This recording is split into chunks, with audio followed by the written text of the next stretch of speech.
கூட்டத்தை நான் நடத்துறேன்னாரு. ஏப்பா அண்ணன் முத்துசாமி கூட்டத்தை நீ தேர்ந்தெடுக்கிறேன்னு கேட்டப்ப அவர் சொன்னது, நம்ம இதே விருகம்பாக்கத்தில் ஆட்சிக்கு வர்றதுக்கு முன்னாடி வீடு இங்கே பட்டா எங்கேன்னு ஒரு பெரிய போராட்டத்தை நடத்தணும். இன்னைக்கு நாம ஆட்சிக்கு வந்திருக்கிறோம். மாண்புமிகு முதல்வர் இன்னைக்கு எல்லா ஏரியாலையும் பட்டா கொடுத்துன்னு வர்றாரு. ஏன் விருகம்பாக்கத்திலையும் பட்டா கொடுக்க வேண்டியது நிறைய இருக்கு. பட்டா மினிஸ்டர் அண்ணன் முத்துசாமி வந்தா எங்க ஏரியாவுக்கு நிறைய பட்டா கொடுப்பாங்க. அவர் வந்தாருன்னா அவருடைய கரிசனம் விருகம்பாக்கத்து மேல பட்டுச்சுன்னா நிறைய பட்டா பட்டுன்னு கிடைச்சிரும்.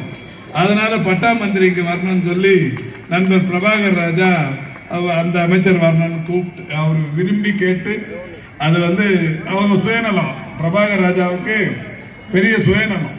இதே வன்னியர் தெருவுலையும் பட்டா பிரச்சனை இருக்கு. அதனால இந்த ஏரியாவுக்கும் பட்டா வேணும், இங்க இருக்கிற எல்லா ஏரியாவுக்கும் பட்டா வேணும்னு சொல்லி இவர் தேதியை கேட்டு வாங்கியிருக்கிறார். ராஜாவை நியம்பா வருவாய்த்துறை அமைச்சர் தேதி கேட்டிருக்கிறேன்னா அவருமே பட்டா தான், அவருக்கும் பிரச்சனை. பட்டாவை வாங்கணும். அவர் வருவாய்த்துறை அமைச்சரும் இதில் நிறைய அவரோட ரோலும் இருக்கு பட்டாவில். அது மட்டும் இல்லை, வருவாய்த்துறை அமைச்சர் ஓஏபி அது இதுன்னு நிறைய மேட்டர் இருக்கு. அதனால அவர் அதுக்காக அந்த தேதியை வாங்கினார். கண்ணனை நியம்பா இபி மினிஸ்டர் என்னன்னு கேட்டேன்னா, எம்ஜிஆர் நகர் பக்கத்தில் இருக்கிற இந்த சின்ன சின்ன டிரான்ஸ்பார்மர்லாம் புதுசாக மாற்றணும். 110 kV ஒரு 10-15 இடத்துல மாற்றணும். ஒரு ஓவர் ஹெட் லைன் ஒரு 2-3 ஏரியாவில் இருக்கு, அதெல்லாம் தரைக்கடியில் மாற்றணும். அதனால அந்த அமைச்சர் வந்தாருன்னா எனக்கு அந்த வேலைலாம் முடிஞ்சிடும். அதனால அவர் என்னாரு, இந்த மாதிரி எல்லாருமே ஒரு காரணமா சொல்லி எல்லா அமைச்சர்களையும் தேதியும் கேட்டதால தான் நண்பர் பிரபாகர் ராஜா சொன்னது மாதிரி ஒட்டுமொத்த அமைச்சரவையே சென்னை தெற்கில் நடைபெறுகிற எல்லா கூட்டங்களுக்கும் அழைத்திருக்கிறோம். ஏப்ரல் 2ஆம் தேதி வரைக்கும் எல்லா கூட்டத்திலையும் கலந்துக்கிறாங்க.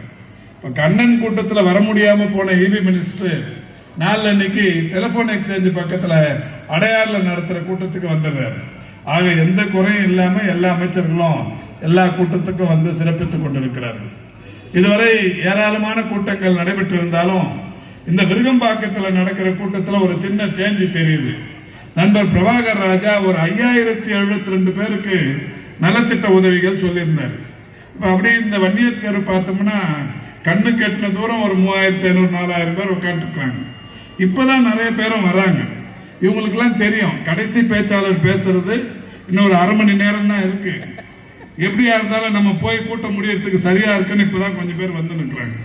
இதுல ஏற்கனவே வந்த தாய்மார்கள் நடுவில் உட்காந்துருக்காங்க பாருங்க.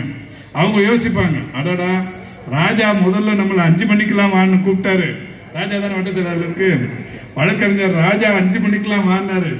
நம்ம 5 மணிக்கு வந்தது தப்பா போச்சு, 8 மணிக்கு இவங்கள மாதிரி வந்திருக்கலாமேன்னு அவங்களும் கூட யோசிக்க ஆரம்பிக்கிறாங்க.